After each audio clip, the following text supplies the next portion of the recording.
Muy bien. Muy bien, vamos a seguir con lo de su curso en línea. Faltan varios días para el examen. Prácticamente vamos a concluir con información en línea que les tengo que mandar. Y estamos viendo la función renal, que hace muchas actividades, incluyendo que nos ayuda para mantener una osmolaridad adecuada en la sangre o de los líquidos corporales, nos ayuda también para mantener la concentración de sodio en líquidos corporales, para regular el equilibrio ácido-base en su componente metabólico. El respiratorio lo va a hacer el aparato respiratorio, nos ayuda para fabricar eritrocitos y un montón de cosas que nos ayuda el sistema renal. Y no trabaja solo, como hemos platicado. Voy a ver si está corriendo el video. Y no trabaja solo, siempre trabaja con ayuda de alguien más, incluyendo de tener un buen aparato circulatorio que nos dé un buen flujo sanguíneo renal y las cosas hemodinámicas relacionadas con eso. Y también con el sistema nervioso, que nos ayuda a regular mucho la función del aparato respiratorio y del corazón, también de los riñones. Y el eje hipotálamo hipoficiario tiene que ver mucho con esa regulación del trabajo renal. Conversábamos acerca de la importancia de los mecanismos para diluir orina, los mecanismos para la concentración de orina, los mecanismos que hace el eje hipotálamo hipoficiario, donde tenemos un hipotálamo que tiene varios núcleos, incluyendo un núcleo anterior y posterior, que nos ayudan para termorregulación, nos ayudan para situaciones emocionales, para el estrés, el miedo, la regulación del hambre, la regulación de muchas cosas. Nos ayuda el hipotálamo por sus fibras nerviosas parvocelulares, o las grandotas, las magnocelulares. Las parvocelulares con producciones de hormonas que ya conocemos para que libere la hipófisis ciertas hormonas que ya platicamos, y sobre todo las magnocelulares, esas neuronas grandotas con núcleos grandotes y somas grandotes que hay en el hipotálamo, que estimulan a la hipófisis para que libere esa neurohipófisis, hormona antidiurética y oxitocina, en este caso antidiurética, que nos ayuda a regular la función del riñón. Y las cosas que hemos platicado. ¿De qué sirve todo eso? Todo eso sirve para hacer excreción renal de muchos solutos, de mucha agua o de poca agua, de pocos solutos, dependiendo las necesidades y las regulaciones que se tengan que hacer. Y también nos ayuda para regular el equilibrio ácido-base. Un equilibrio ácido-base que incluye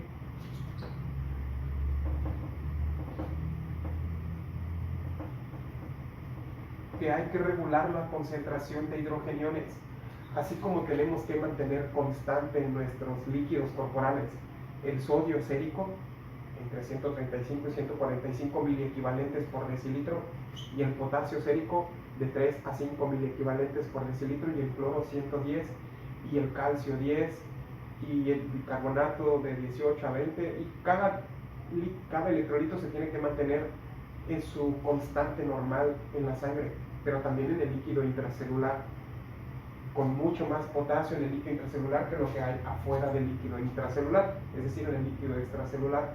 Y el sodio también, y la glucosa en los dos líquidos corporales, y el bicarbonato en los dos líquidos corporales. Todo el mundo necesita estar en su propio equilibrio, donde le corresponde estar, incluyendo la concentración de hidrogeniones. Y esta concentración de hidrogeniones es muy importante, y para mantenerla constante necesitamos tener un control, como dice en su libro, entre lo que ingerimos, lo que producimos y lo que excretamos de sodio y de calcio y de bicarbonato y de glucosa y de hidrogeniones. Cualquiera de esos componentes que se desajusten desequilibran la concentración de glucosa o de sodio o de hidrogeniones o de cualquier sustancia química de nuestro cuerpo. En este sentido del equilibrio ácido-base, por eso tenemos sustancias químicas que se llaman ácidos o bases. Esas sustancias químicas pueden ser un ion,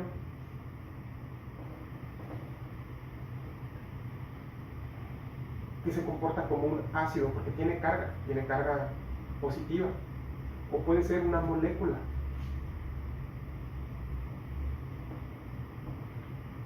Un ion solo, o este ion solo, o cualquier ion o cualquier molécula.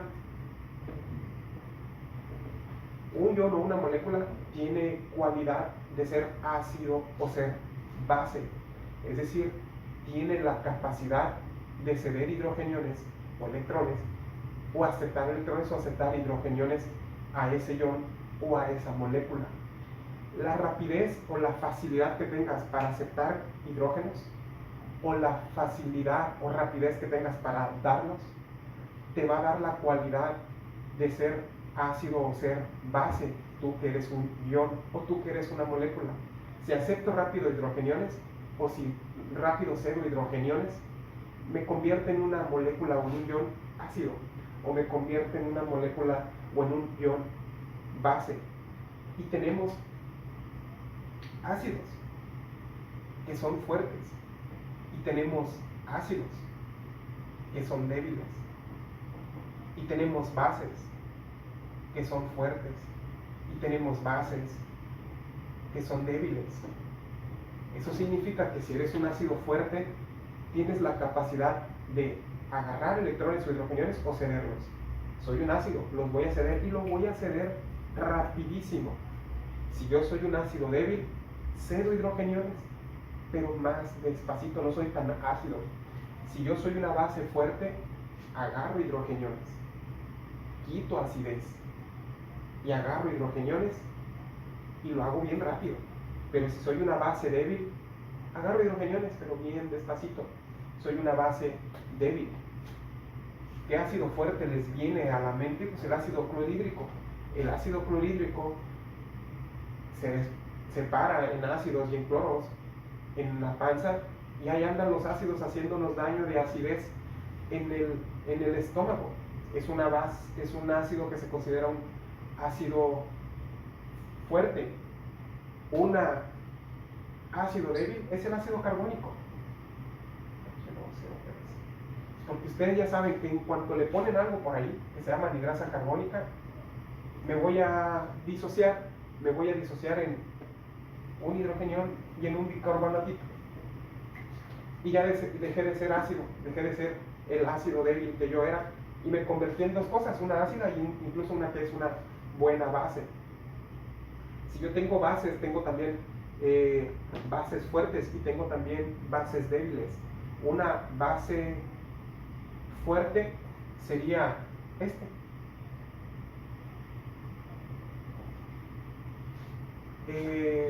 una molécula de hidroxilo. Si a este OH yo le pongo otro hidrogenión, voy a tener dos H's y una O, es decir, una molécula de agua. Y pasé de ser una base, pues pasé ahora a ser agua. Y lo hice de manera rápida. Por eso soy una base fuerte. Si yo soy una base débil, puede ser el bicarbonato. Cuando se une con hidrogenión, deja de ser bicarbonato y se convierte en ACE,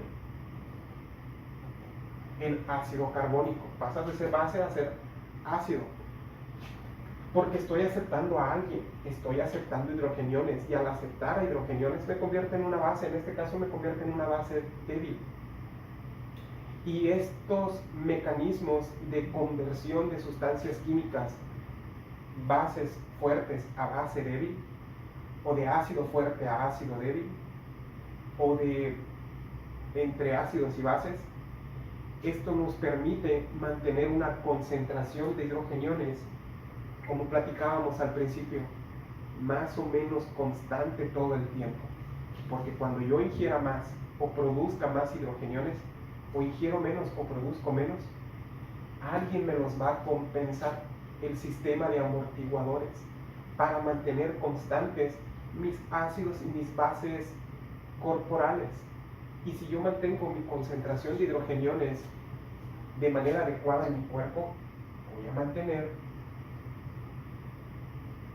el pH normal o constante. ¿Qué es el pH? Es el logaritmo negativo de la concentración de hidrogeniones. Hay una ecuación en su libro muy bonita, y en los libros de bioquímica se explica mejor, del pH, y el pH me dice mi concentración de hidrogeniones, una concentración de hidrogeniones que a veces tengo más y a veces tengo menos, y se toma aproximadamente normal que yo tengo 7.4 de pH en mi líquido extracelular. Si alguien pregunta cuánto es el pH normal, la pregunta está incompleta. Si alguien pregunta cuánto es el pH normal en líquido intracelular, bueno, pues ya es otra respuesta. En la sangre, en el líquido extracelular es una respuesta. En el líquido intracelular es otra respuesta. En la orina es otra respuesta. Puede ser muy ácida o puede ser muy alcalina. Yo que soy el riñón tengo la manera de regular el pH de la orina para con eso ayudarle al pH de la sangre a que se mantenga más o menos constante. Y cuando se incrementa mi pH, seguramente tengo una alcalosis. Cuando baja mi pH de lo que sea, seguramente tengo una acidosis. Por ejemplo, si alguien me pregunta, oye, un pH de 5.5 está mal, y nosotros ponemos, sí, 5.5 es muy poquito, es una acidosis. Es una mala respuesta porque es una mala pregunta. Si la pregunta es, oye, un pH de 5.5 en la orina, ¿está mal? La respuesta es, no, no está mal. Perdón, aquí. Pero si la pregunta es, oye, un pH de 5.5 está mal en el líquido extracelular, sí, sí está mal, está re mal, está muy bajito. Es decir, tenemos acidosis por una alta concentración de hidrogeniones, o alcalosis por una baja concentración de hidrogeniones. Y tenemos esos cambios de manera constante en el cuerpo, nuestras concentraciones de hidrogeniones, y tenemos también de manera constante los mecanismos para regular esas oscilaciones y que no se sientan.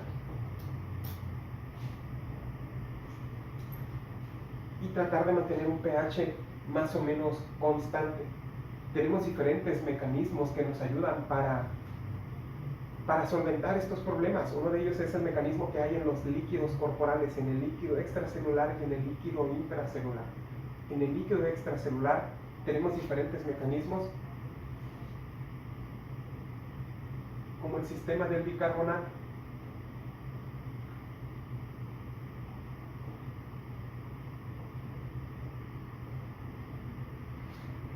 Es un amortiguador muy bueno en el líquido extracelular por su fácil disociación que tiene. Por ejemplo, si tenemos un montón de algo en el líquido extracelular, agua, y le echamos algo a esa agua, ¿qué le echamos? Lo que produce la célula cuando se pone a trabajar. Tenemos agua más dióxido de carbono. Entre más trabaje la célula, más dióxido de carbono va a producir. Entre menos trabaje una célula muscular o del corazón o de la neurona, menos CO2 va a producir. La cosa está que entre más se produzca o menos se produzca, pues se va a asociar junto con el agua y nos va a hacer que formemos algo, ácido carbónico. Y este ácido carbónico se puede disociar relativamente fácil en hidrogeniones con bicarbonato. Y esta reacción química va y viene todo el día para fabricar más ácidos o fabricar más bases y amortiguar el golpe de producir más dióxido de carbono, o produzco menos dióxido de carbono, o hay más hidrogeniones en mi sangre o hay menos hidrogeniones en mi sangre. Otro sistema que viene en su libro es el sistema del fosfato.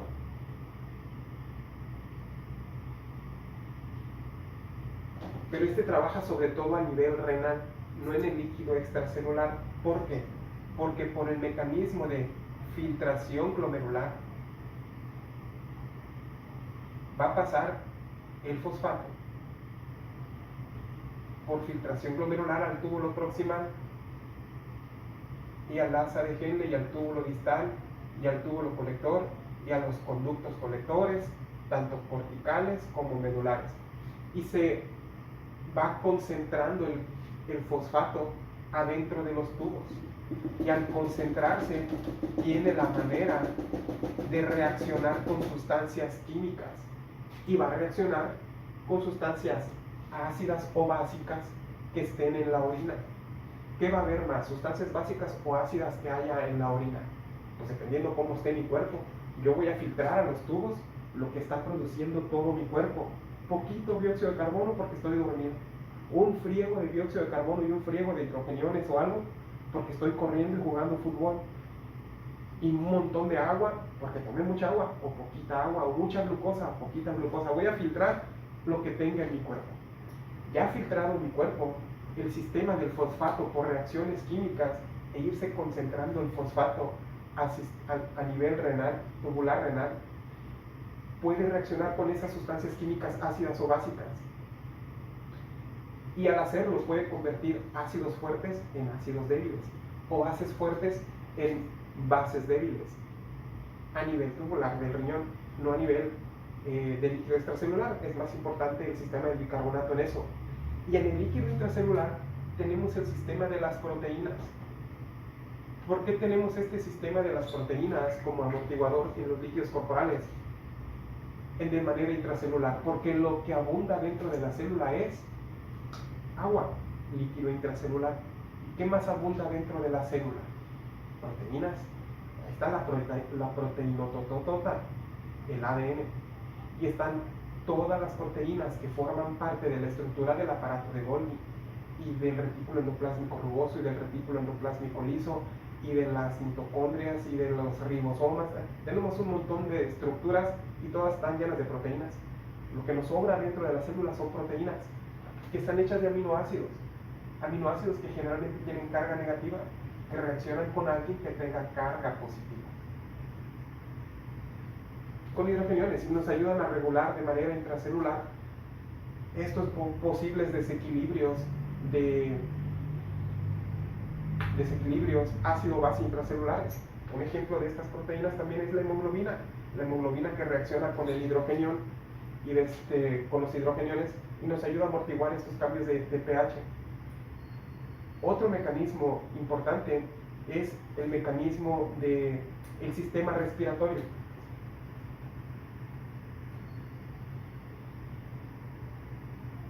Para regular el equilibrio ácido-base.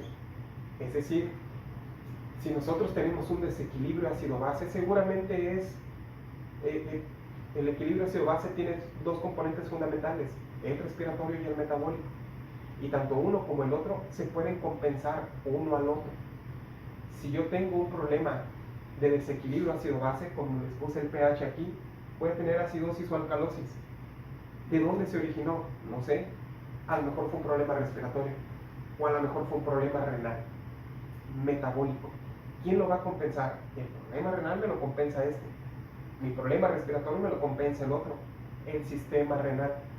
Es decir, por ejemplo, si yo tengo un incremento de la ventilación pulmonar y respiro más veces por minuto, definitivamente que va a bajar mi presión de CO2 en la sangre, porque lo voy a sacar. Y al bajar mi presión de CO2 en la sangre, va a bajar mi concentración de hidrogeniones.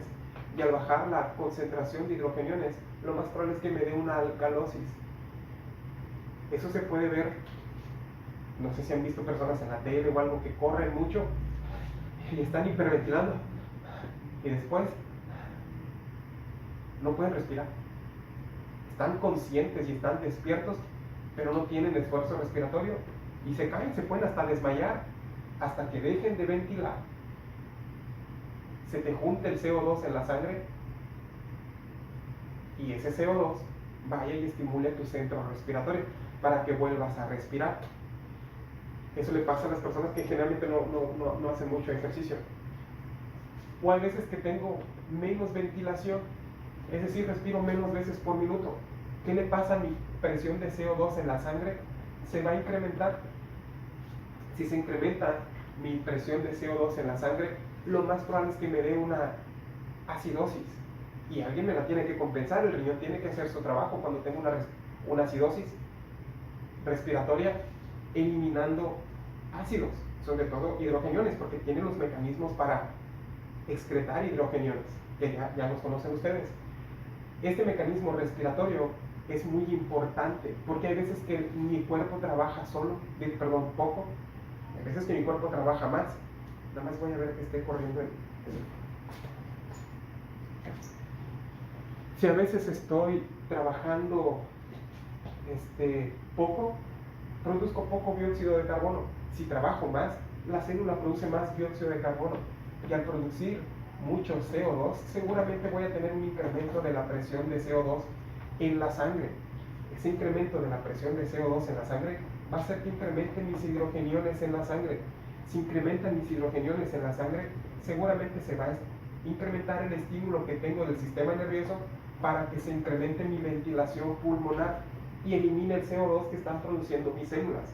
No es un mecanismo difícil de entender y es quizás el mecanismo más importante de todo el sistema compensatorio, incluyendo el de los líquidos corporales, y actúa de manera muy rápida. Y otro mecanismo especial es el sistema renal. Este sistema renal, para mantener el equilibrio ácido-base, también nos ayuda, porque tenemos la capacidad, como decíamos aquí hace ratito, de tener una orina ácida o tener una orina alcalina, dependiendo de lo que le llegó al riñón. El riñón se va a dar cuenta de, me están llegando un montón de ácidos, voy a compensar y los voy a sacar. Me están llegando un montón de bases, voy a compensar y voy a sacar bases, ya no voy a sacar ácidos, para que allá mis líquidos corporales, mi líquido extracelular, mantenga un pH adecuado. Y este sistema renal trabaja porque a los túbulos les llega algo.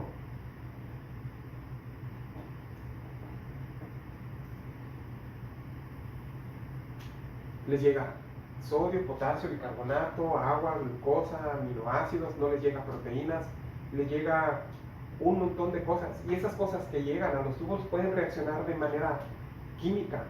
Por ejemplo, si tenemos una acidosis metabólica,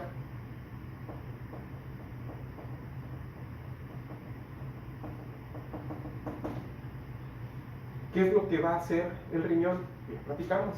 Si me llegan muchos ácidos, los voy a orinar. Seguramente voy a encontrar los mecanismos de excretar hidrogeniones que ya conocen ustedes. Y seguramente voy a encontrar los mecanismos para reabsorber bicarbonato. Hay mecanismos para reabsorber bicarbonato y la gran mayoría de esa reabsorción de bicarbonato se hace en el túbulo proximal. Por ejemplo,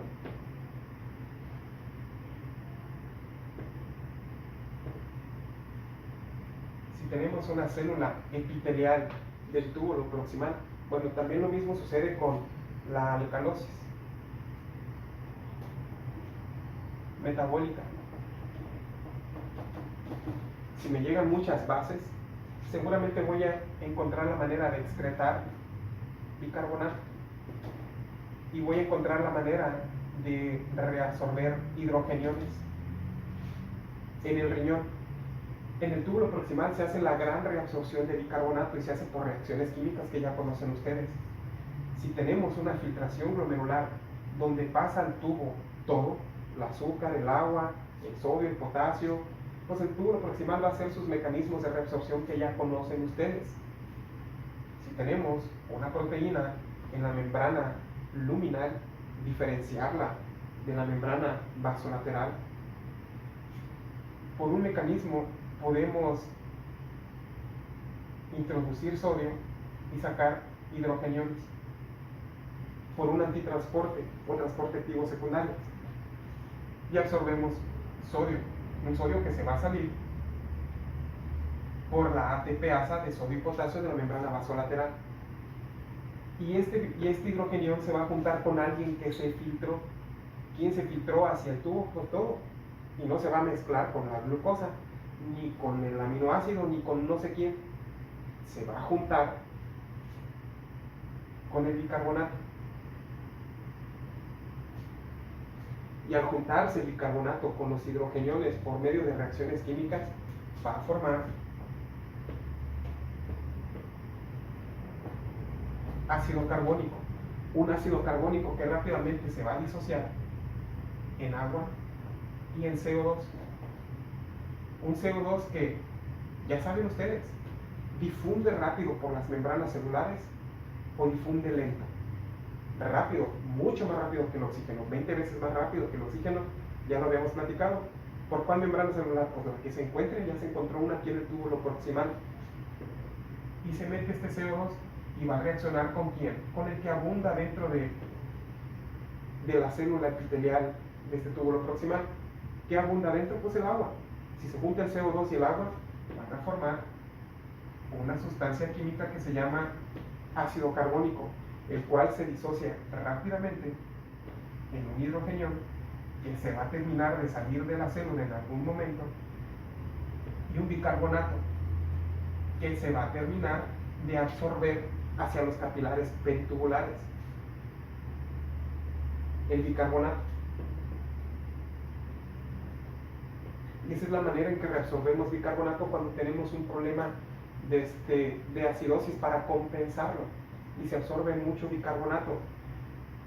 Y se están excretando los hidrogeniones para que se salgan los hidrogeniones y quitarnos ese problema de acidosis. Total que el aparato respiratorio tiene sus maneras y sus mecanismos para compensar esos desequilibrios. El riñón tiene sus maneras y sus mecanismos para regular estos desequilibrios. La cosa está que si tenemos desequilibrios ácido-base, se nos va a notar darnos ciertos signos y síntomas. ¿Dónde nos vamos a dar cuenta que tenemos un desequilibrio ácido-base? No en una biometría, ni en los electrolitos séricos, ni en un electrocardiograma. Nadie ve un electrocardiograma y dice, esta persona tiene alcalosis. Nadie mira una radiografía de tórax y dice, esta persona tiene una acidosis metabólica. No sale ahí, salen unas cosas que se llaman gasometrías.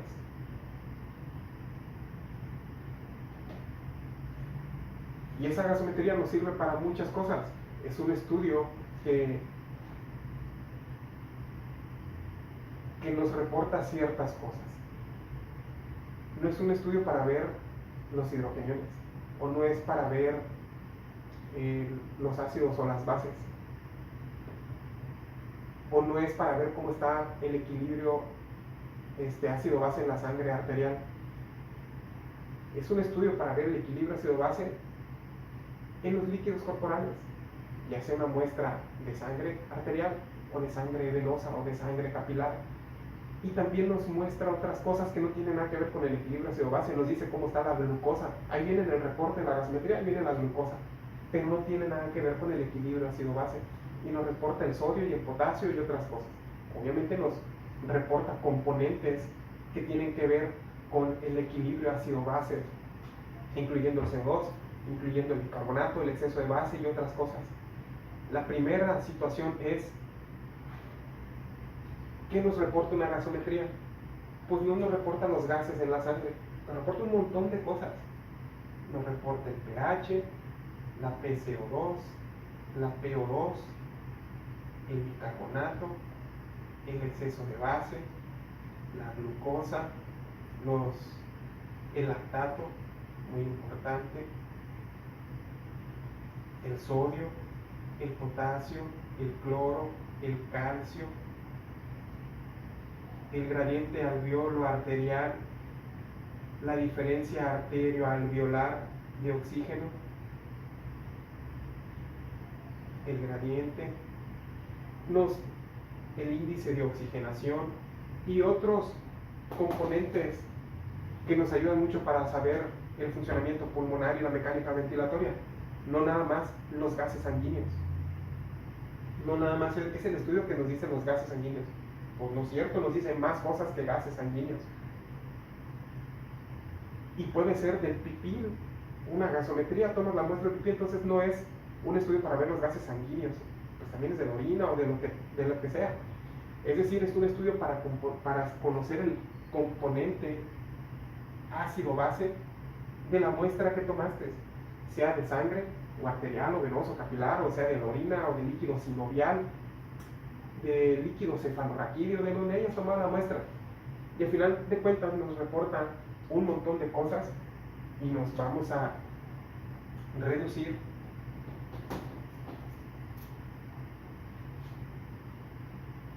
a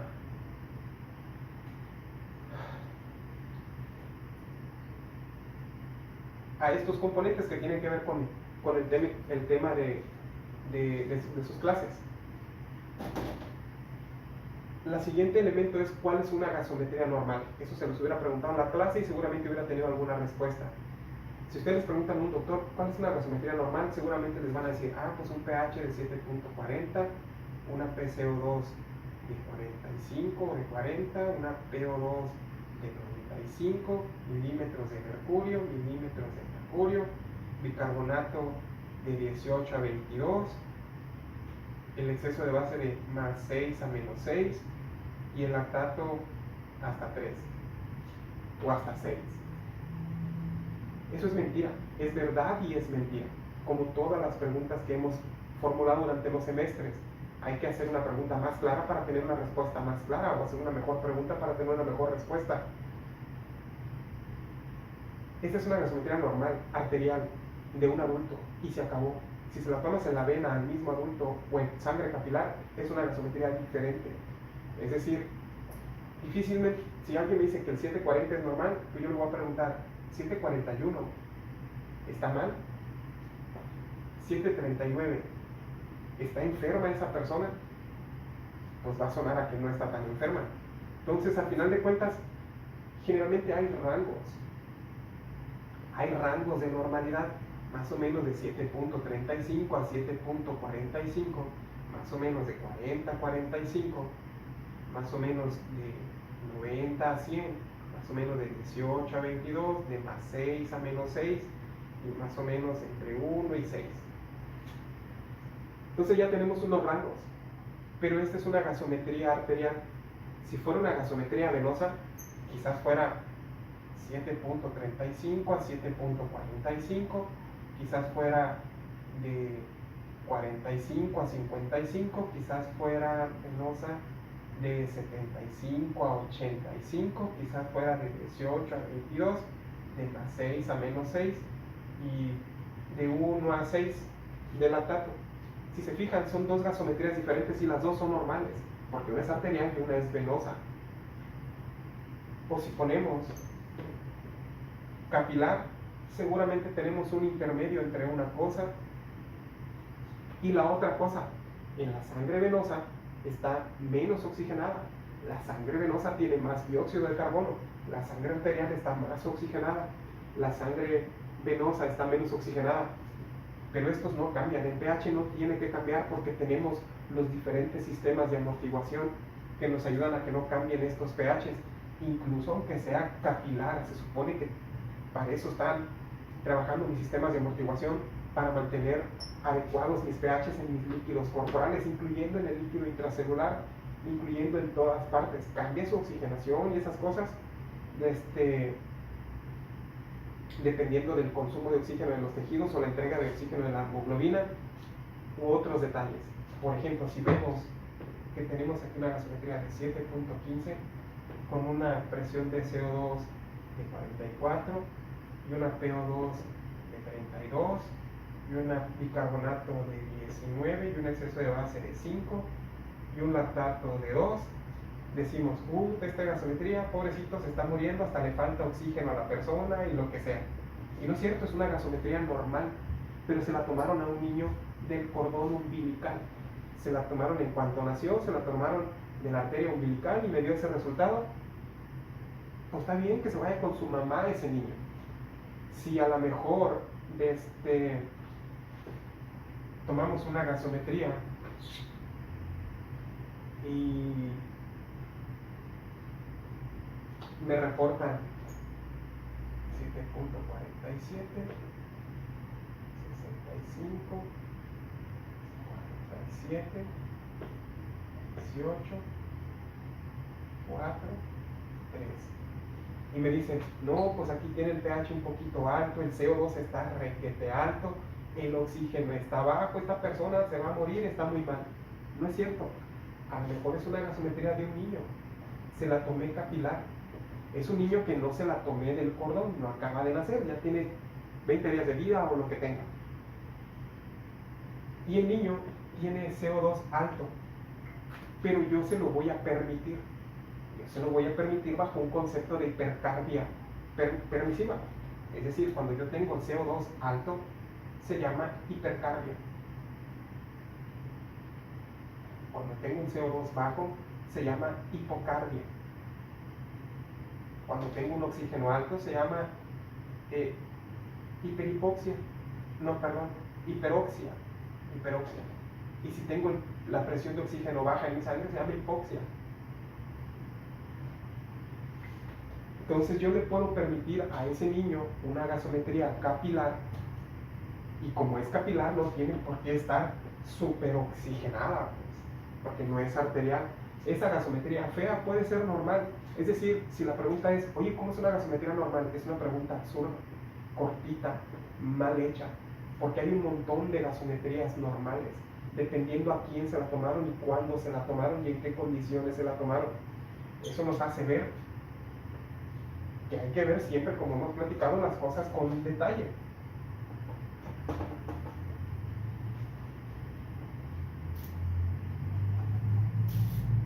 Y podemos pasar de tener, en términos generales,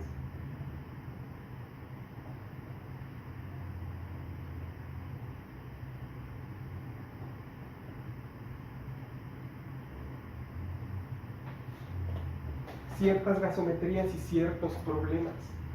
Y aquí va a haber ciertos detalles importantes. Por ejemplo, si tenemos esta gasometría,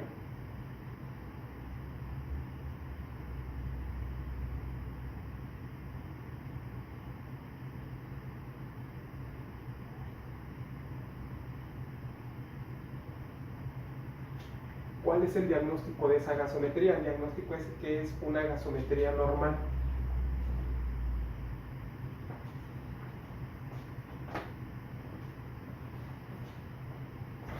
Es una gasometría normal, que bueno, si vemos que tiene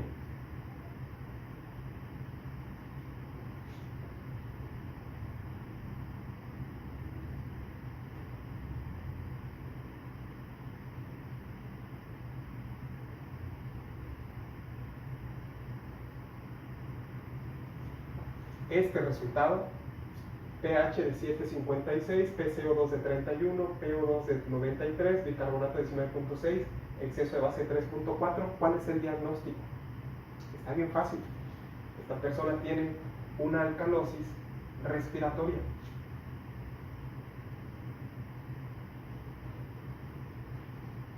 Seguramente está ventilando muchas veces, elimina dióxido de carbono, se baja el dióxido de carbono en su sangre y eso me va a dar una alcalosis porque disminuye la concentración de hidrogeniones en su sangre. Si yo veo que tiene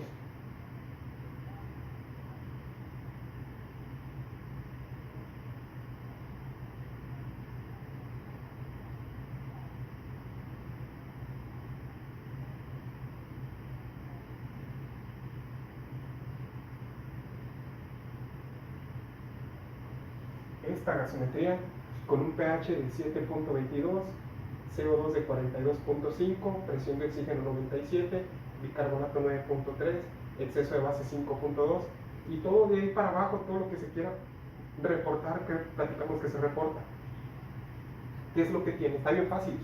Tiene una acidosis metabólica, tiene una acidosis con un pH bajo, con un problema metabólico que tiene muy poquitos bicarbonatos en su sangre y eso me da un problema de una acidosis metabólica.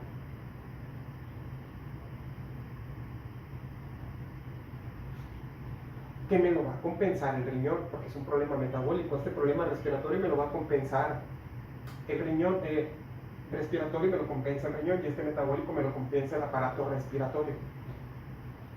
Si yo tengo otra gasometría, por ejemplo,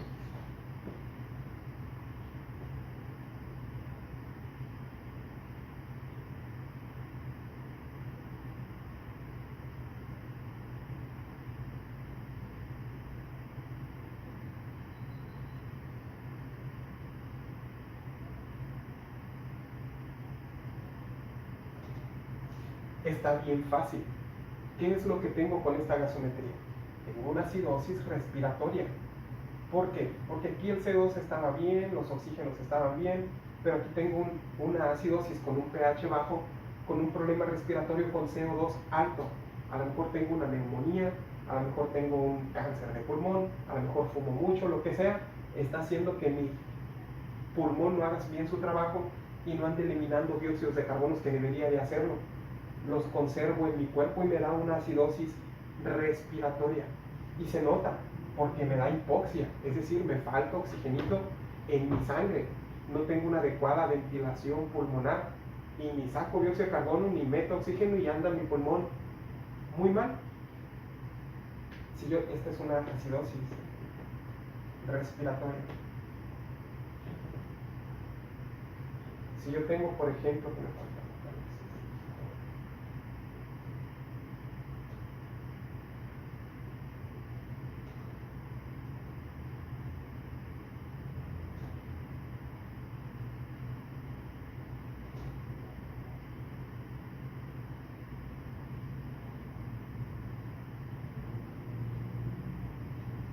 esta gasometría con un pH de 7.61, la presión de CO2 de 47, el oxígeno de 95.9, el bicarbonato de 31.3 y el exceso de base de 6.2, está bien fácil. Tengo una alcalosis metabólica. Tengo un montón de bicarbonatos en mi sangre que me están haciendo que tenga una alcalosis. Y el CO2 está relativamente bien, el oxígeno está bien, entonces no es un problema respiratorio. Si tengo, por ejemplo, esta gasometría,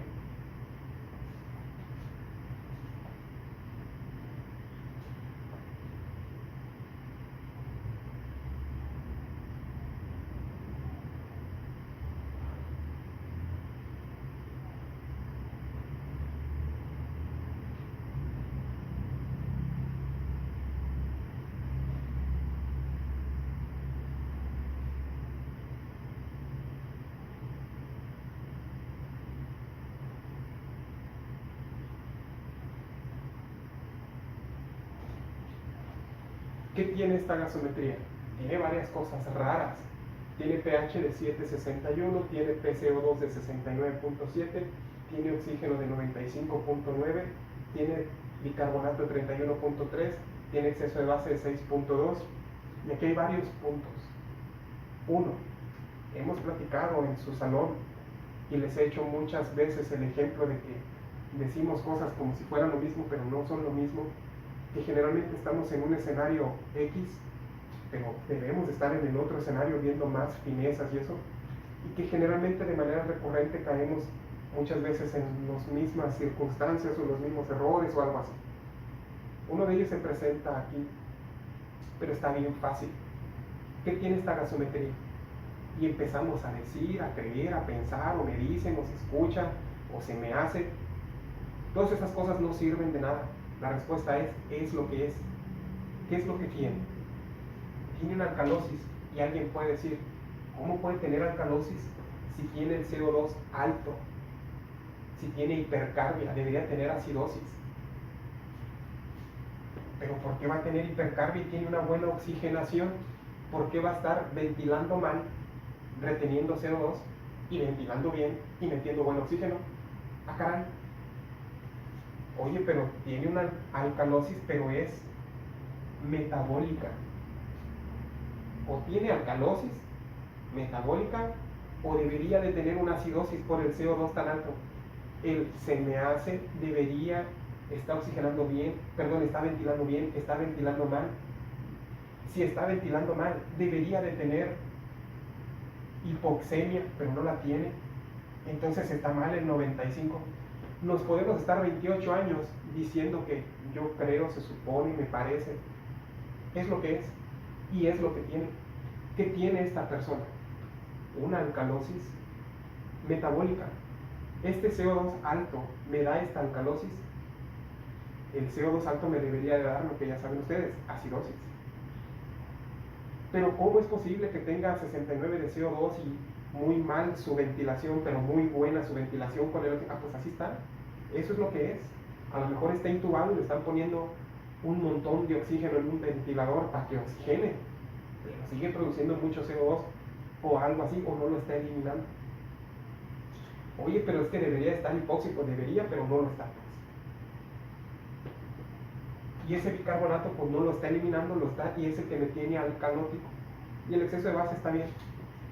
O puedo tener esta gasometría.